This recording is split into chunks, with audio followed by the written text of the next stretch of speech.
નમસ્કાર. આજે સમગ્ર દેશ અને ગુજરાત ગંભીર સ્થિતિમાંથી પસાર થઈ રહ્યું છે. આપણે આજે ઘણા મોટા પડકારોનો સામનો કરી રહ્યા છીએ. કોરોનાના કેસમાં થયેલા વધારાએ આપણી ચિંતામાં પણ વધારો કર્યો છે. હું જાણું છું કે મહામારીને કારણે ઘણા લોકોએ પોતાનું ઘણું બધું ગુમાવ્યું છે. કેટલાક લોકોએ પોતાના પરિવારજનો પણ ગુમાવ્યા છે.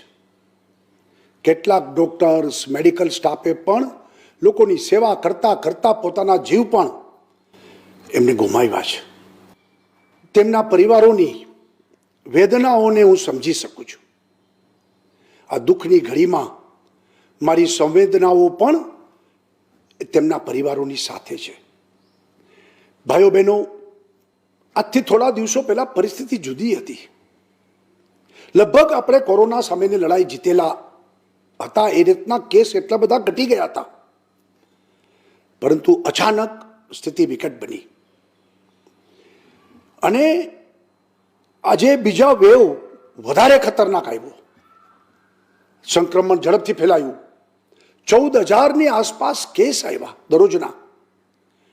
આ પરિસ્થિતિને સુધારવા સરકાર, અધિકારીઓ, ડોક્ટર્સ, પેરામેડિકલ સ્ટાફ, સ્વૈચ્છિક સંસ્થાઓ, ધાર્મિક સંસ્થાઓ દિવસ રાત જોયા વગર આજે કામ કરી રહી છે. સરકારે પહેલા કોરોનાની સારવાર માટે લગભગ 15 માર્ચની આસપાસ 41,000 જેટલા આપણી પાસે બેડ ઉપલબ્ધ હતા. એક જ મહિનામાં દિવસ રાત એક કરીને આજે 94,000 બેડ આપણે ઊભા કર્યા છે. ઓક્સિજન બેડ ખાલી 16,000 15 માર્ચની આસપાસ આપણી પાસે હતા. આજે 52,000 ઓક્સિજન બેડ આપણે ઊભા કર્યા છે. ઓક્સિજનનો સપ્લાય પણ રાતોરાત એક મહિનામાં વધ્યો. માર્ચમાં 150 મેટ્રિક ટન ઓક્સિજનની જરૂરિયાત હતી.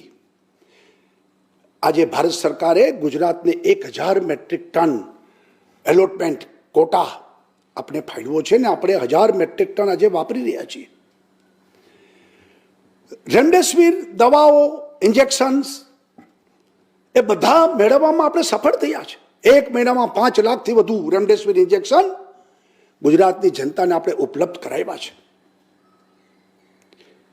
2 લાખથી વધુ ડોક્ટર્સ, મેડિકલ સ્ટાફ સતત કામ કરી રહ્યો છે. પરંતુ સંક્રમણ જે રીતે વધ્યું એની સાથે સાથે વ્યવસ્થાઓને પણ આપણે વધારી અને આપણો આ સંગ્રામ ચાલી રહ્યો છે. થોડીક અગવડતાઓ પણ સ્વાભાવિક આપણે દેખાઈ રહી છે. ક્યાંક બેડ મેળવવામાં તકલીફ દેખાય છે, ક્યાંક ઓક્સિજનમાં તકલીફ દેખાય છે, ક્યાંક દવા, ઇન્જેક્શન મેળવવામાં પણ તકલીફ દેખાય છે. મૃત્યુનું પ્રમાણ પણ પહેલા કરતાં વધ્યું છે. પરંતુ ગભરાવાની જરૂર નથી. આપણે પરિશ્રમની પરાકાષ્ઠા સર્જીને આવી પડેલી આપત્તિને માહત કરીને આપણે એમાંથી આગળ વધવું છે. ગુજરાત સરકારે તમામ અધિકારીઓને, તમામ વિભાગના અધિકારીઓને અત્યારે એકમાત્ર કોરોનાનું કામ એ વ્યવસ્થિત નિશ્ચિત કરીને સોંપેલું છે. અને જ્યાં જ્યાં જરૂરિયાત જે વધી તે માટેના પાવર્સ પણ નીચે આપેલા છે. આ યુદ્ધ છે અને યુદ્ધમાં જે કરવું પડે એ તમામ પગલાં લેવાની નીચે આપણે બધાને છૂટ પણ આપી છે. 1 એપ્રિલથી ગઈકાલ સુધી 2 લાખ લોકો સંક્રમિત થયા છે. એમાંથી જરૂર કેટલાક લોકો મૃત્યુ પણ પામ્યા છે. પરંતુ બીજી હકીકત એ પણ છે કે સાજા થનાર વ્યક્તિ 14 દિવસે સાજી થાય છે. આજે ગુજરાતમાં એ 2 લાખમાંથી 92,000 લોકો સાજા થઈને ઘરે પણ ગયા છે. જો હોસ્પિટલ આપણે વધારી ન હોત, બેડ વધાર્યા ન હોત, વ્યવસ્થા ન કરી હોત, ઇન્જેક્શન ન લાવ્યા હોત તો વધુ લોકો સાજા થઈને ઘરે ગયા ન હોત અને ડોક્ટરોએ જે ટ્રીટમેન્ટ આપી છે એને કારણે લોકો ઝડપથી સાજા થયા છે. કારણ કે જે 15મી એપ્રિલે જે વ્યક્તિ દાખલ થાય છે એ 30મી એપ્રિલે સાજો થઈને ઘરે જાય છે. મેં કીધું એમ 1 એપ્રિલથી અત્યાર સુધીમાં 2 લાખ લોકોની ભરતી થઈ, 92,000 સાજા થઈને ઘરે પણ ગયા. આપણો રિકવરીનો આંકડો પણ દરરોજ વધી રહ્યો છે. ગઈકાલે 7,500 લોકો સાજા થઈને ઘરે ગયા છે. ભાઈઓ બહેનો, આપણી પાસે આ વખતે વેક્સિન જેવું શસ્ત્ર પણ છે. ઝડપથી વેક્સિન લોકો લગાવે એ પણ જરૂરી છે, પણ સાથે સાથે કોવિડના નિયમોનું ચુસ્ત પાલન થાય એ પણ જરૂરી છે. કેન્દ્ર સરકારે ગઈકાલે ગાઈડલાઈન આપી છે અને આજે અમે લોકો નિર્ણય પણ કર્યા છે. પેલા 20 શહેરોમાં નાઇટ કર્ફ્યુ હતો એ 29 શહેરોમાં કર્યું છે. આ 29 શહેરોમાં નાઇટ કર્ફ્યુની સાથે સાથે રાત્રે 8 થી સવારે 6 તો બધું બંધ, વ્યક્તિ પણ બહાર ન નીકળે. પરંતુ સવારના 6 થી રાત્રે 8 સુધી આ 29 શહેરોમાં તમામ માર્કેટ, મોલ, દુકાન, shopping complex, cinema hall, auditorium, gym, swimming pool, water park, બાગ બગીચા, બ્યુટી પાર્લર આપણે બંધ રાખી છે. એક વખત બિનજરૂરી કોઈ ઘરની બહાર ન નીકળે. અને બીજી બાજુ બહાર નીકળવાનો કર્ફ્યુ નથી કર્યો આપણે, પણ આવશ્યક ચીજ વસ્તુની દુકાનો જેવી કે દૂધની દુકાન, પાર્લર, શાકભાજી, ફળ ફળાદીની દુકાનો, માર્કેટો, કરિયાણાની દુકાનો, સસ્તા અનાજની દુકાનો, મેડિકલ સ્ટોર્સ અને આવશ્યક સેવાઓ એ બધી ચાલુ રાખી છે. ઓફિસમાં 50% સ્ટાફ, ઓફિસોને પણ ચાલુ રાખી છે. ઉદ્યોગોને ચાલુ રાખ્યા છે આપણે, જેથી કરીને આપણું જનજીવન પ્રભાવિત ન થાય. સાથે નિયંત્રણ પણ મૂક્યા છે. એટલે ઉદ્યોગ અને કન્સ્ટ્રક્શન એક્ટિવિટી ચાલુ રહે, રોજ રોજનું કમાઈ ખાનારાને તકલીફ ન પડે તેની પણ ચિંતા સરકારે કરી છે. પણ શહેરોમાં આ 29 શહેરોના લોકોને હું 2 હાથ જોડીને વિનંતી કરું છું કે બિનજરૂરી બહાર ન નીકળીએ. ભલે આપણે છૂટ હોય, આપણે એમ જ માનીએ કે આ 8 દિવસનું આપણે જે નિયંત્રણો લાવ્યા છે એ નિયંત્રણો એટલા માટે લાવ્યા છે કે ભીડ એકત્રિત ન થાય, સંક્રમણ ન થાય અને લોકો પોતાના ઘરમાં જ રહે. અને 8 દિવસમાં આપણે આ સંક્રમણ આપણા શહેર અને નગરમાં આપણે તોડી નાખવા માંગીએ છીએ. સાથે સાથે બાકીના ગામડાઓને પણ વિનંતી કરવા માંગુ છું. આ વખતે ગામડાઓમાં પણ સંક્રમણ વધ્યું છે, તો આપણું ગામડું શું કામ નિર્ણય ન કરે? ગામના મુખ્ય લોકો આજે બેસે અને પોતાના ગામના તમામ લોકો, નજીકના PSCમાંથી ડોક્ટરો, મેડિકલ સ્ટાફને બોલાવીને પેલા બધા ગામના લોકોનું સ્વાસ્થ્ય ચેક કરે. કોઈને શરદી છે, કોઈને તાવ છે, કોઈને કળતર છે, તકલીફ છે, એવા બધાને અલગ કરીએ. એના ટેસ્ટ અવશ્ય કરીએ અને એમાંથી જેને કોરોના છે એ વધારે ફેલાવતો બંધ થાય અને એને સ્કૂલમાં અથવા ગામમાં, કોઈ સમાજની વાડીમાં અથવા તો કોઈ મકાનમાં એવા બધા લોકોને અલગ રાખીએ અને આપણે એને ટ્રીટમેન્ટ આપીએ. આમાં 2 વસ્તુ થાય છે. તકલીફ એક છે કે માણસ એક તો કોરોના થાય છે અને 8-10 દિવસે ખબર પડે છે, ત્યાં સુધીમાં એને ઓક્સિજનની તકલીફો થઈ જાય છે, એની તબિયત એકદમ બગડે છે ને દોડે છે હોસ્પિટલમાં ભરતી થવા. અને આપણા બેડ એ ત્યાં આગળ બેડમાં મુશ્કેલીઓ બધી ઊભી થાય છે. તો શું કામ આપણે હોસ્પિટલ સુધી પહોંચવું જ પડે? આપણે ત્યાં આપણે ઘરે જ ટ્રીટમેન્ટ કેમ ના લઈ લઈએ? પણ તાત્કાલિક એનું નિરાકરણ કરવું પડે, ટેસ્ટિંગ કરી લેવું પડે અને કોરોના હોય તો ઝડપથી એની ટ્રીટમેન્ટ થાય તો લગભગ 10 દિવસમાં માણસ સાજો થઈને ઘરે જઈ શકે છે. અને બીજું કે એમને 8 દિવસ ગામમાં ફર્યા કરે છે અને બીજા 25ને લગાડે છે અને એને કારણે સંક્રમણ વધે છે. એ પણ અટકે. એટલે ગામે નક્કી કરવું પડે કે અમારા ગામમાં સંક્રમણ વધવા નહીં દઈએ, અમારા ગામમાં તાત્કાલિક સારવાર આપીશું અને અમારા ગામમાંથી એક કેસ હોસ્પિટલમાં નહીં જાય તો આપણું મોટાભાગનું કામ પૂરું થશે. અને શહેરના લોકો ઘરની બહાર બિનજરૂરી ના નીકળે. શહેરના લોકો ગયા વખતે મને બરાબર યાદ છે, દૂધ લેવા જાઉં છું ને એક દૂધની થેલી લઈ અને આખા ગામમાં આટો મારી આવે. ભાઈ આ કાંઈ જરૂર નથી. આપણે તમને છૂટ છે જવાની, કામ હોય તો. આપણે કાંઈ કર્ફ્યુ નથી નાખ્યો, પણ એનો મતલબ એ નથી કે આપણે આની ગંભીરતા ના સમજીએ. એટલે મારે સૌને વિનંતી છે કે આ 8 દિવસ આની ગંભીરતા સમજીને સ્વયં શિસ્તનું પાલન કરીને આપણે કોવિડના નિયમો, સરકારે મૂકેલા નિયંત્રણો એને ધ્યાનમાં રાખીને આપણે આપણા ગામની વ્યવસ્થાને બરોબર બનાવીએ. ગામના તમામ જવાબદાર લોકો જેમ માને છે કે હું ગામનો વડીલ છું, ગામનો જવાબદાર છું, ગામનો સરપંચ છું, ગામનો ચૂંટાયેલો માણસ છું, એ બધા સાથે મળીને ગામના લોકોમાં આ જનજાગૃતિ લાવીને આપણે 8 દિવસ બરોબર કેમ્પેન ચલાવીશું. સરકાર તો જે કરવાનું છે બધું કરી રહી છે. સરકાર તમારી સાથે છે. સરકાર પૂરા જોમ સાથે બધી વ્યવસ્થાઓ માટે મથે છે અને મથતી રહેશે, એનો વિશ્વાસ રાખશો. હું આપ સૌને ફરીથી અપીલ કરું છું કે આવો આપણે સૌ સાથે મળીને એકજૂટ થઈને કોરોનાની સામેની લડાઈ લડીએ. SMS એટલે સોશિયલ ડિસ્ટન્સ, માસ્ક અને સેનેટાઈઝ, એને ગયા વખતની જેમ જ આપણે મોટા પાયે એનો અમલ કરીએ. વેક્સિનના મંત્રનું પાલન કરીએ અને 29 શહેરોમાં જે નિયંત્રણ લાદવામાં આવ્યા છે તેનું ચુસ્ત પાલન કરીએ તો મને વિશ્વાસ છે કે આપણે આ સંક્રમણ અટકાવવામાં સફળ થશું અને ઝડપથી આ મુશ્કેલીમાંથી બહાર નીકળી ગુજરાત જીતશે, કોરોના હારશે. આ વાતને આપણે શક્ય બનાવી શકીશું. મારા ગુજરાતના ભાઈઓ બહેનો પર મને પૂર્ણ ભરોસો છે.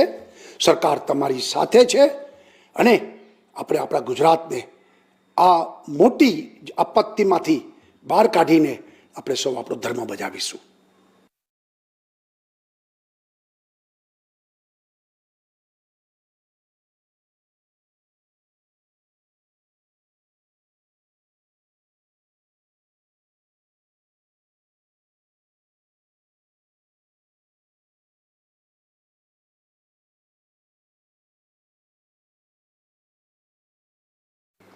નમસ્કાર. આજે સમગ્ર દેશ અને ગુજરાત ગંભીર સ્થિતિમાંથી પસાર થઈ રહ્યું છે. આપણે આજે ઘણા મોટા પડકારોનો સામનો કરી રહ્યા છીએ. કોરોનાના કેસમાં થયેલા વધારાએ આપણી ચિંતામાં પણ વધારો કર્યો છે. હું જાણું છું કે મહામારીને કારણે ઘણા લોકોએ પોતાનું ઘણું બધું ગુમાવ્યું છે. કેટલાક લોકોએ પોતાના પરિવારજનો પણ ગુમાવ્યા છે. કેટલાક ડોક્ટર્સ, મેડિકલ સ્ટાફે પણ લોકોની સેવા કરતા કરતા પોતાના જીવ પણ એમને ગુમાવ્યા છે. તેમના પરિવારોની વેદનાઓને હું સમજી શકું છું. આ દુઃખની ઘડીમાં મારી સંવેદનાઓ પણ તેમના પરિવારોની સાથે છે. ભાઈઓ બહેનો, આજથી થોડા દિવસો પહેલા પરિસ્થિતિ જુદી હતી. લગભગ આપણે કોરોના સામેની લડાઈ જીતેલા હતા, એ રીતના કેસ એટલા બધા ઘટી ગયા હતા. પરંતુ અચાનક સ્થિતિ વિકટ બની અને આજે બીજા વેવ વધારે ખતરનાક આવ્યો. સંક્રમણ ઝડપથી ફેલાયું. 14,000ની આસપાસ કેસ આવ્યા દરરોજના. આ પરિસ્થિતિને સુધારવા સરકાર, અધિકારીઓ, ડોક્ટર્સ, પેરામેડિકલ સ્ટાફ, સ્વૈચ્છિક સંસ્થાઓ, ધાર્મિક સંસ્થાઓ દિવસ રાત જોયા વગર આજે કામ કરી રહી છે. સરકારે પહેલા કોરોનાની સારવાર માટે લગભગ 15 માર્ચની આસપાસ 41,000 જેટલા આપણી પાસે બેડ ઉપલબ્ધ હતા. એક જ મહિનામાં દિવસ રાત એક કરીને આજે 94,000 બેડ આપણે ઊભા કર્યા છે. ઓક્સિજન બેડ ખાલી 16,000 15 માર્ચની આસપાસ આપણી પાસે હતા.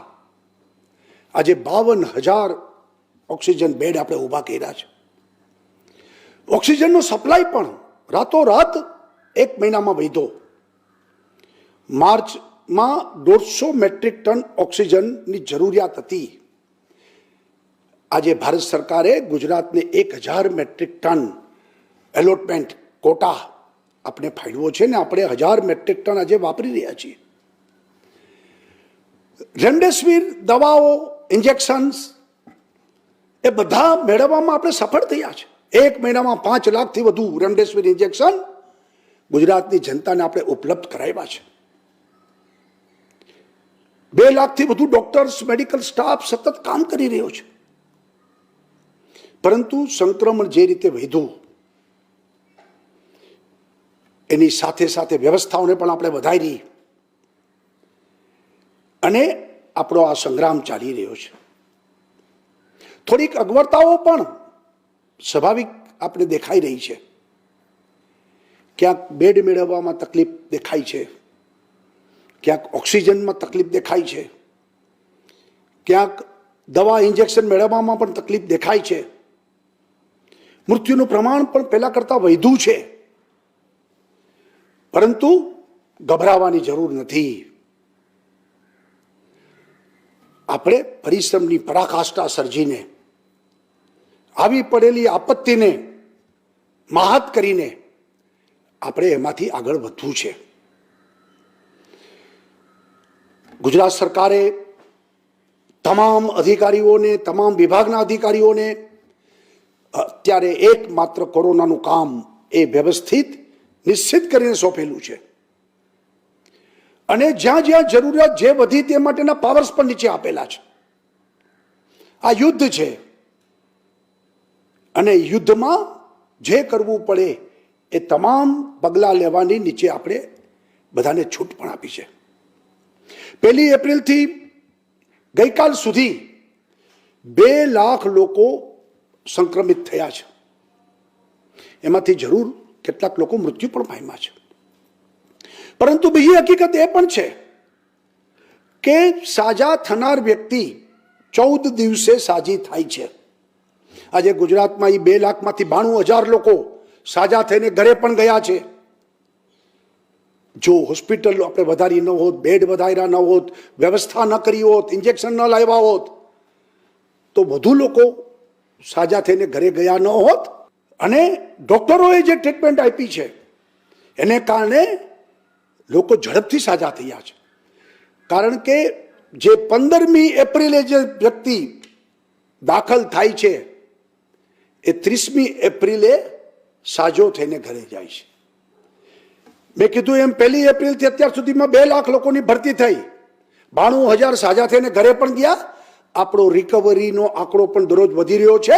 ગઈકાલે 7,500 લોકો સાજા થઈને ઘરે ગયા છે. ભાઈઓ બહેનો, આપણી પાસે આ વખતે વેક્સિન જેવું શસ્ત્ર પણ છે. ઝડપથી વેક્સિન લોકો લગાવે એ પણ જરૂરી છે. પણ સાથે સાથે કોવિડના નિયમોનું ચુસ્ત પાલન થાય એ પણ જરૂરી છે. કેન્દ્ર સરકારે ગઈકાલે ગાઈડલાઈન આપી છે અને આજે અમે લોકો નિર્ણય પણ કર્યા છે. પેલા 20 શહેરોમાં નાઇટ કર્ફ્યુ હતો એ 29 શહેરોમાં કર્યું છે. આ 29 શહેરોમાં નાઇટ કર્ફ્યુની સાથે સાથે રાત્રે 8 થી સવારે 6 તો બધું બંધ, વ્યક્તિ પણ બહાર ન નીકળે. પરંતુ સવારના 6 થી રાત્રે 8 સુધી આ 29 શહેરોમાં તમામ માર્કેટ, મોલ, દુકાન, shopping complex, cinema hall, auditorium, gym, swimming pool, water park, બાગ બગીચા, બ્યુટી પાર્લર આપણે બંધ રાખી છે. એક વખત બિનજરૂરી કોઈ ઘરની બહાર ન નીકળે. અને બીજી બાજુ બહાર નીકળવાનો કર્ફ્યુ નથી કર્યો આપણે, પણ આવશ્યક ચીજ વસ્તુની દુકાનો જેવી કે દૂધની દુકાન, પાર્લર, શાકભાજી, ફળ ફળાદીની દુકાનો, માર્કેટો, કરિયાણાની દુકાનો, સસ્તા અનાજની દુકાનો, મેડિકલ સ્ટોર્સ અને આવશ્યક સેવાઓ એ બધી ચાલુ રાખી છે. ઓફિસમાં 50% સ્ટાફ, ઓફિસોને પણ ચાલુ રાખી છે. ઉદ્યોગોને ચાલુ રાખ્યા છે આપણે. જેથી કરીને આપણું જનજીવન પ્રભાવિત ન થાય. સાથે નિયંત્રણો પણ મૂક્યા છે. એટલે ઉદ્યોગ અને કન્સ્ટ્રક્શન એક્ટિવિટી ચાલુ રહે, રોજ રોજનું કમાઈ ખાનારાને તકલીફ ન પડે તેની પણ ચિંતા સરકારે કરી છે. પણ શહેરોમાં આ 29 શહેરોના લોકોને હું બે હાથ જોડીને વિનંતી કરું છું કે બિનજરૂરી બહાર ન નીકળીએ. ભલે આપણે છૂટ હોય, આપણે એમ જ માનીએ કે આ 8 દિવસનું આપણે જે નિયંત્રણો લાયદા છે એ નિયંત્રણો એટલા માટે લાયદા છે કે ભીડ એકત્રિત ન થાય, સંક્રમણ ન થાય અને લોકો પોતાના ઘરમાં જ રહે. અને 8 દિવસમાં આપણે આ સંક્રમણ આપણા શહેર અને નગરમાં આપણે તોડી નાખવા માંગીએ છીએ. સાથે સાથે બાકીના ગામડાઓને પણ વિનંતી કરવા માંગુ છું. આ વખતે ગામડાઓમાં પણ સંક્રમણ વધ્યું છે, તો આપણું ગામડું શું કામ નિર્ણય ન કરે? ગામના મુખ્ય લોકો આજે બેસે અને પોતાના ગામના તમામ લોકો, નજીકના પીએચસીમાંથી ડોક્ટરો, મેડિકલ સ્ટાફને બોલાવીને પેલા બધા ગામના લોકોનું સ્વાસ્થ્ય ચેક કરે. કોઈને શરદી છે, કોઈને તાવ છે, કોઈને કળતર છે, તકલીફ છે, એવા બધાને અલગ કરીએ. એના ટેસ્ટ અવશ્ય કરીએ અને એમાંથી જેને કોરોના છે એ વધારે ફેલાવતો બંધ થાય અને એને સ્કૂલમાં અથવા ગામમાં, કોઈ સમાજની વાડીમાં અથવા તો કોઈ મકાનમાં એવા બધા લોકોને અલગ રાખીએ અને આપણે એને ટ્રીટમેન્ટ આપીએ. આમાં બે વસ્તુ થાય છે. તકલીફ એક છે કે માણસ એક તો કોરોના થાય છે અને 8-10 દિવસે ખબર પડે છે, ત્યાં સુધીમાં એને ઓક્સિજનની તકલીફો થઈ જાય છે, એની તબિયત એકદમ બગડે છે ને દોડે છે હોસ્પિટલમાં ભરતી થવા. અને આપણા બેડ એ ત્યાં આગળ બેડમાં મુશ્કેલીઓ બધી ઊભી થાય છે. તો શું કામ આપણે હોસ્પિટલ સુધી પહોંચવું જ પડે? આપણે ઘરે જ ટ્રીટમેન્ટ કેમ ના લઈ લઈએ? પણ તાત્કાલિક એનું નિરાકરણ કરવું પડે, ટેસ્ટિંગ કરી લેવું પડે અને કોરોના હોય તો ઝડપથી એની ટ્રીટમેન્ટ થાય તો લગભગ 10 દિવસમાં માણસ સાજો થઈને ઘરે જઈ શકે છે. અને બીજું કે એમને 8 દિવસ ગામમાં ફર્યા કરે છે અને બીજા 25ને લગાડે છે અને એને કારણે સંક્રમણ વધે છે. એ પણ અટકે.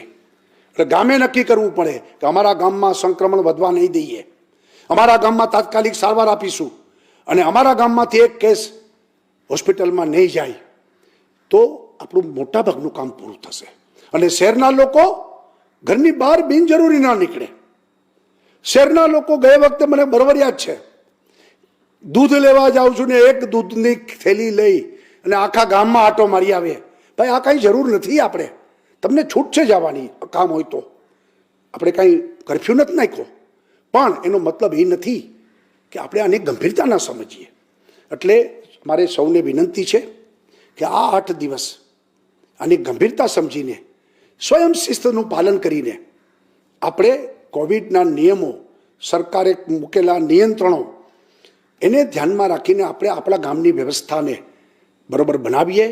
ગામના તમામ જવાબદાર લોકો જેમ માને છે કે હું ગામનો વડીલ છું, ગામનો જવાબદાર છું, ગામનો સરપંચ છું, ગામનો ચૂંટાયેલો માણસ છું, એ બધા સાથે મળીને ગામના લોકોમાં આ જનજાગૃતિ લાવીને આપણે 8 દિવસ બરોબર કેમ્પેન ચલાવીશું. સરકાર તો જે કરવાનું છે બધું કરી રહી છે. સરકાર તમારી સાથે છે. સરકાર પૂરા જોમ સાથે બધી વ્યવસ્થાઓ માટે મથે છે અને મથતી રહેશે, એનો વિશ્વાસ રાખશો.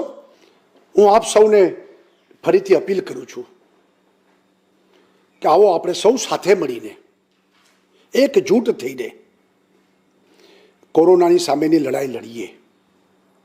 SMS એટલે સોશિયલ ડિસ્ટન્સ, માસ્ક અને સેનેટાઈઝ, એને ગયા વખતની જેમ જ આપણે મોટા પાયે એનો અમલ કરીએ. વેક્સિનના મંત્રનું પાલન કરીએ અને 29 શહેરોમાં જે નિયંત્રણ લાદવામાં આવ્યા છે તેનું ચુસ્ત પાલન કરીએ તો મને વિશ્વાસ છે કે આપણે આ સંક્રમણ અટકાવવામાં સફળ થશું અને ઝડપથી આ મુશ્કેલીમાંથી બહાર નીકળી ગુજરાત જીતશે, કોરોના હારશે. આ વાતને આપણે શક્ય બનાવી શકીશું. મારા ગુજરાતના ભાઈઓ બહેનો પર મને પૂર્ણ ભરોસો છે. સરકાર તમારી સાથે છે અને આપણે આપણા ગુજરાતને આ મોટી આપત્તિમાંથી બહાર કાઢીને આપણે સૌ આપણો ધર્મ બજાવીશું.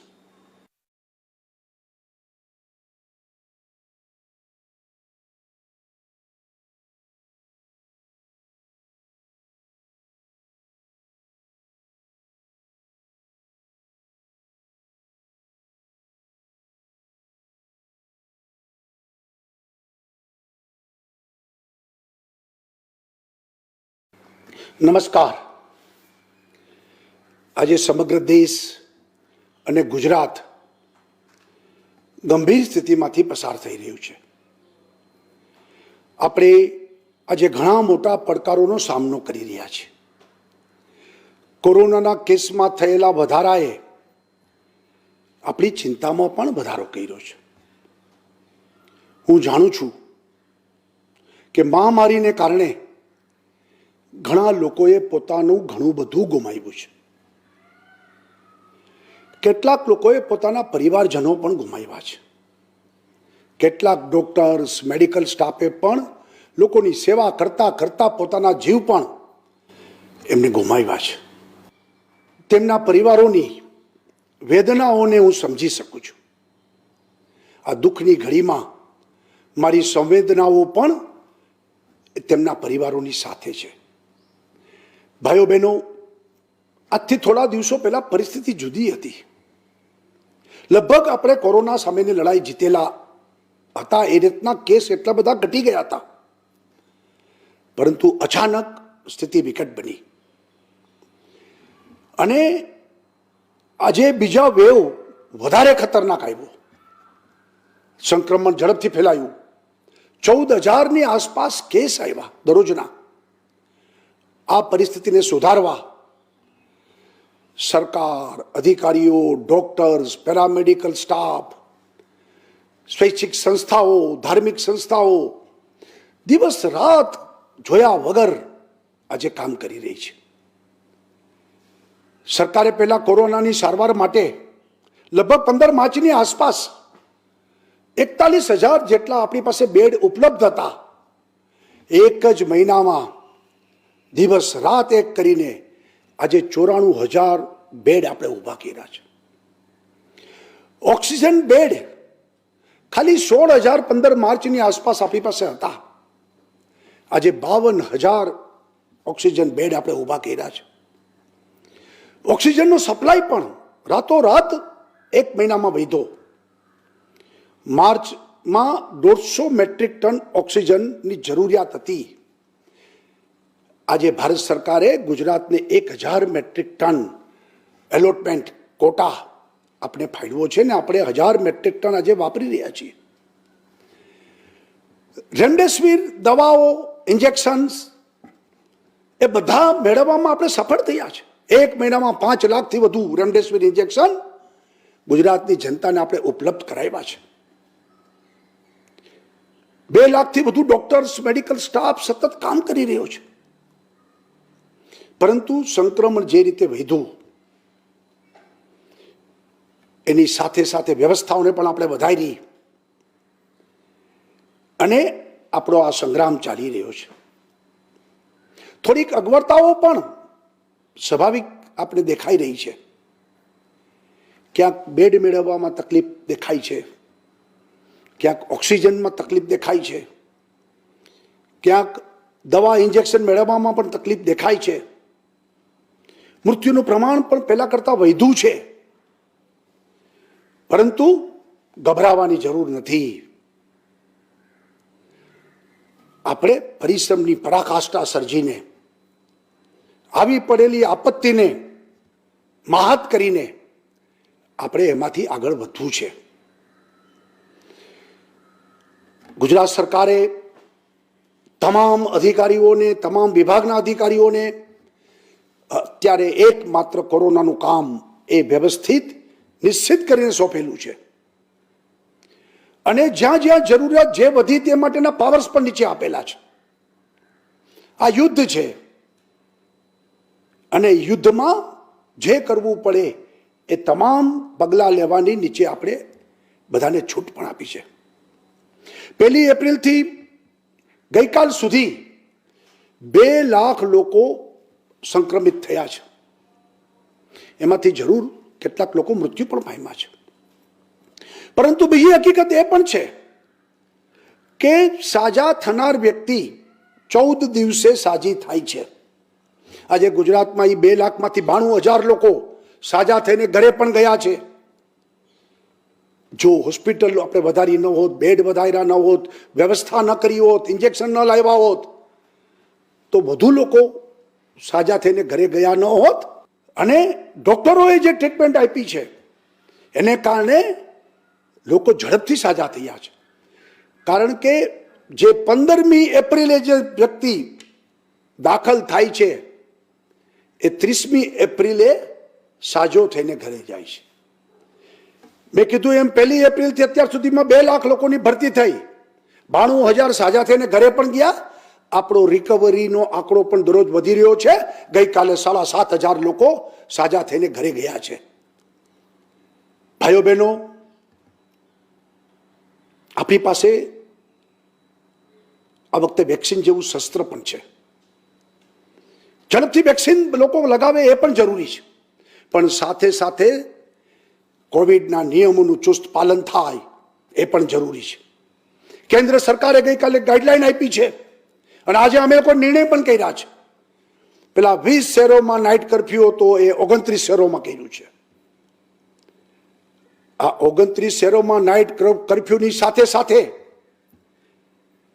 રાત્રે 8 થી સવારે 6 તો બધું બંધ, વ્યક્તિ પણ બહાર ન નીકળે. પરંતુ સવારના 6 થી રાત્રે 8 સુધી આ 29 શહેરોમાં તમામ માર્કેટ, મોલ, દુકાન, shopping complex, cinema hall, auditorium, gym, swimming pool, water park, બાગ બગીચા, બ્યુટી પાર્લર આપણે બંધ રાખી છે.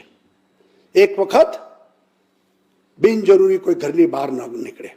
અને બીજી બાજુ બહાર નીકળવાનો કર્ફ્યુ નથી કર્યો આપણે, પણ આવશ્યક ચીજ વસ્તુની દુકાનો જેવી કે દૂધની દુકાન, પાર્લર, શાકભાજી, ફળ ફળાદીની દુકાનો, માર્કેટો, કરિયાણાની દુકાનો, સસ્તા અનાજની દુકાનો, મેડિકલ સ્ટોર્સ અને